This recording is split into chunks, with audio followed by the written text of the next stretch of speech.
కేసీఆర్ దిక్కుమాలిన డిజైన్లతో కాళేశ్వరం కట్టిండు. ఇప్పుడు ఈ బీఆర్ఎస్ వాళ్ళు దుమ్మెత్తి పోస్తా ఉన్నారు, వీళ్ళ మంత్రులు ఇక కుమ్మక్కాయ ఇండ్రు స్కామ్ చేశారని ఎవరు కేటీఆర్ అంటుండే. ఏమంటుండే ఒకసారి మీరే చూడొచ్చు. ఉత్తమ్ కుమార్ రెడ్డి చెప్పిన లైన్ ఇడ, ఇద్దరు మంత్రులు కుట్ర చేసినట్టు ఆధారాలు ఉంటే జ్యుడిషియల్ కమిషన్కి ఇవ్వండి అని ఎవరిని బీఆర్ఎస్ వాళ్ళని అంటుండు, కేటీఆర్ను హరీష్ రావును. ఈ కాంగ్రెస్ ప్రభుత్వంలోని ఇద్దరు మంత్రులు కుట్ర చేసిండ్రు, వీళ్ళొక్క కావాలని మీద దుమ్మెత్తిపోచే ప్రయత్నం చేస్తున్నారు అని అంటే ఎవరు బీఆర్ఎస్ వాళ్ళు అంటే, వీళ్ళని ఆధారాలు ఇయ్యని అడుగుతున్నా నువ్వు, తప్పు చేసినట్టు ఆధారాలు ఉంటే ఇయ్యని అడుగుతున్నావు నువ్వు.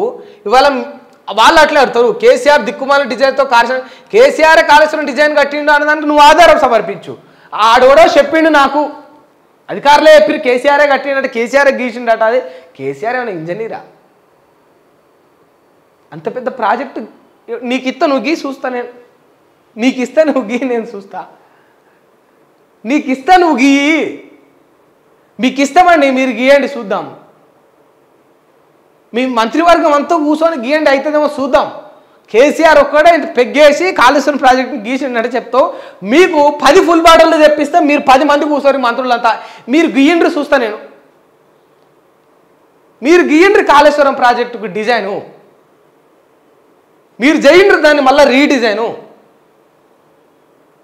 మీరేమైనా జానీ వాకరు లేకపోతే ఇంకేదైనా మంచి మంచి బ్రాండ్ ఏదో అవుతారంటే ఆ బ్రాండ్ తెప్పిస్తాం, రాయల్ సెల్యూట్ అని ఉంటాయి కదా, బ్లాక్ డాగ్ అట్లాంటి బ్రాండ్ మీరు బ్రాండ్ కూడా ఆ బ్రాండ్నే తెప్పిస్తాం. మీరు 10 మంది మీ మంత్రివర్గము ముఖ్యమంత్రి మీరు అందరూ కలిసి కూర్చొని మీరు ఇంత పెగ్గేసి తాగి గీస్తారో చూస్తాం కదా. ఊకి కేసీఆర్ మందాయి కేసీఆర్ పెగ్గేసి గీసిండు, కేసీఆర్ పెగ్గేసి కాళేశ్వరం డిజైన్ చేసిండే అదే పెగ్గేసి నువ్వు గీ, నీకు దమ్ముంటే చూస్తా నువ్వు వేస్తావేమో.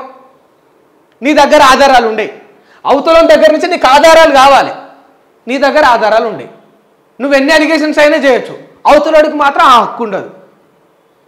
నేనేమంటున్నా అంటే మాకు కూడా నిజంగా కావాలి, వీళ్ళు ఇద్దరు మంత్రులు కుట్ర చేసిరు మీ కాంగ్రెస్ ప్రభుత్వంలో కావాలని కాళేశ్వరం ప్రాజెక్టును తప్పుదో పట్టించేటట్టు అవకతవకలు జరిగినట్టు చూపించేటట్టు కాంగ్రెస్లో ఇద్దరు మంత్రులు కుట్రలు చేసిరని ఎవరైతే బీఆర్ఎస్ వాళ్ళు అంటున్నారో నేను కూడా అడుగుతా, నాకు ఆధారాలు ఇవ్వండి.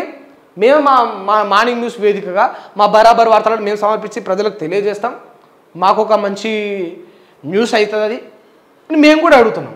మిమ్మల్ని కూడా గట్లే అడుగుతున్నాం. మీకు ఎవరికి శాత కాదు, వాళ్ళ దగ్గర ఆధారాలు ఉండే, వీళ్ళ దగ్గర ఆధారాలు ఉండే. చెప్పినా కదా 5 ఏళ్ళు అధికారానికి ఇస్తే 2.5 ఏళ్ళు మాటలతో కాలం వెళ్ళబుచ్చే మంచి వ్యక్తుల వల్ల అంటే ఈ రాజకీయ నాయకులు.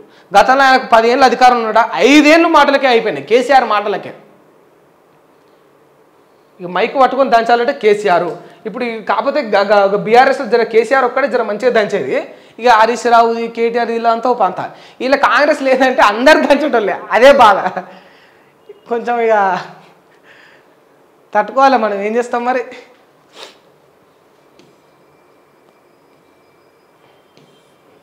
ఆగస్టు 1న స్కిల్ యూనివర్సిటీకి శంకుస్థాపన. స్కిల్ యూనివర్సిటీకి రంగారెడ్డి జిల్లా ముచ్చర్లలో శంకుస్థాపన చేస్తామని సీఎం రేవంత్ రెడ్డి ప్రకటించారు. రాష్ట్రంలోని యువతకు ఉపాధి అవకాశాలు పెంచేందుకు ముచ్చర్ల వద్ద 50 ఎకరాల్లో మొత్తం 100 కోట్లతో యంగ్ ఇండియా స్కిల్ యూనివర్సిటీని ఏర్పాటు చేస్తున్నాం. ఆగస్టు 1న పనులు ప్రారంభిస్తామని రేవంత్ రెడ్డి గారు చెప్పారు. కల్వకుర్తి నియోజకవర్గానికి 100 పడకల హాస్పిటల్ను మంజూరు చేస్తామన్నారు. నియోజకవర్గంలో R&B గెస్ట్ హౌస్, R&B రోడ్ల కోసం మొత్తం 180 కోట్లు ఇస్తామని చెప్పారు. హైదరాబాద్ కల్వకుర్తి జాతీయ రహదారిని 4 లేన్ల రోడ్డుగా అభివృద్ధి చేస్తామని, తాను చదువుకున్న తాండ్రా హై స్కూల్ కోసం మొత్తం 5 కోట్లు కేటాయిస్తామని ఈ ముఖ్యమంత్రి గారు ప్రకటించారట. రేవంత్ రెడ్డి గారు చదువుకున్న యొక్క తాండ్రా హై స్కూల్ కోసం 5 కోట్లు కేటాయిస్తామని అన్నారట. అయితే వాస్తవానికి చేయాలి, తప్పులు. ఎవరికైనా కూడా ప్రేమ ఉంటుంది కదా. అయితే నేను చదువుకొని వచ్చిన,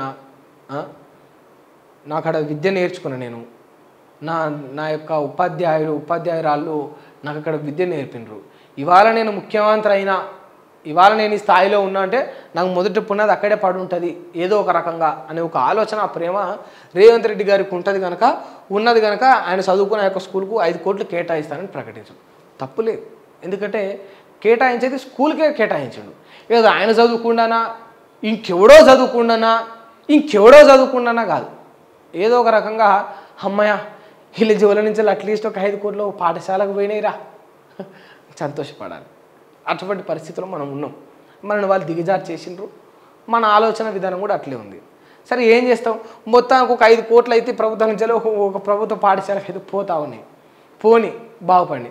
గతంలో కూడా గిట్లనే వాళ్ళ ఊరి మీద ప్రేమతోటో వాళ్ళకున్న పట్టుదలతోటో హరీష్ రావు సిద్దిపేటను డెవలప్ చేసుకున్నాడు, కేటీఆర్ ఆ యొక్క సిరిసిల్లను డెవలప్ చేసుకున్నాడు.